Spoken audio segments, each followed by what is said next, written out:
Dear Mr. Egon, dear Guy, dear participants, much has already been said, so don't expect a lengthy speech from my side. I will not repeat what already has been said, and all those points have been very, very relevant. First and foremost, I would say it's great that we see so many business in the room, and that is really extremely relevant. This is not a one, party show only. This can only be done jointly, and this means a collaboration between governments, between workers and employers. And business needs to take its seat at the table, and you are proving today that you are doing that one. If we look into, say, the value and the importance of social protection floors, no doubt this is relevant, no doubt this is important. But there's also, I think, there's really the need to have clear roles and responsibilities in who it does what, from a business perspective, from a government perspective, and social dialogue and social partners do play a role in that one. The strength of this network should be that you will share experiences, best practices, but also share experience about how to improve together with government social protection floors in countries. But we also need to be aware of there is no one size fits all. It's great if we all say this is a minimum standard, but that's not the way it works. Minimum standards will still have, within each jurisdiction, within each social, cultural, historical environment, have its specific needs and implementation requirements there. I think what is also very relevant to share is that there are a few basic elements that from a business perspective overall we think are crucial to touch upon first. And that is indeed, the essential access to healthcare, basic income security for children, for persons in an active age, security for older persons, maternity, paternities, and all these things already have been mentioned. But we can't fix everything at once. So we need to have a plan, we need to prioritize.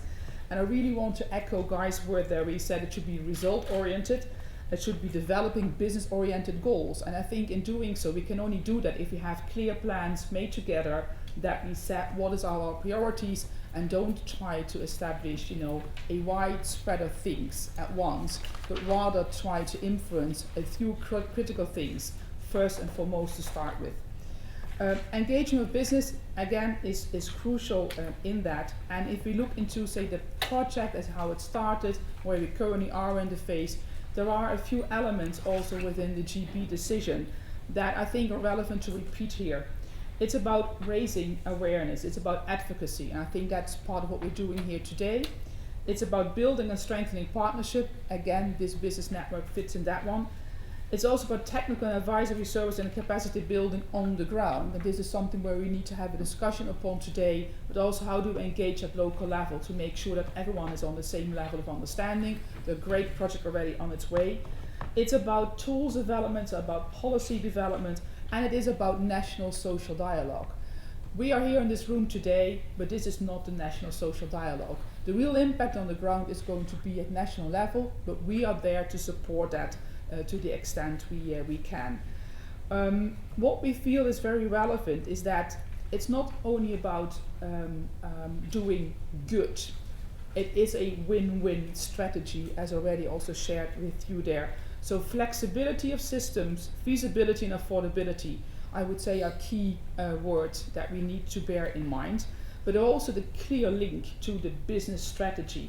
This is not something that you should do outside of your business strategy. It should be part of your business strategy, because this is what you as companies want to be. This is why you want to attract and retain your talent. And we know we have many demographic challenges lying ahead of us in different parts of the world. I want to make one link to the Sustainable Development Goals. And this is target 1.3, which is under Sustainable Development Goal number 1, which reverts directly to the social protection floors. Implement nationally appropriate social protection systems and measures for all, including floors, and by 2030 achieve substantial coverage of the poor and the vulnerable. This is what we're talking about today. We're today in 2015, we've got 15 years ahead of us. We probably will meet that time, but if we want to achieve something, we'll need to start now. Thank you.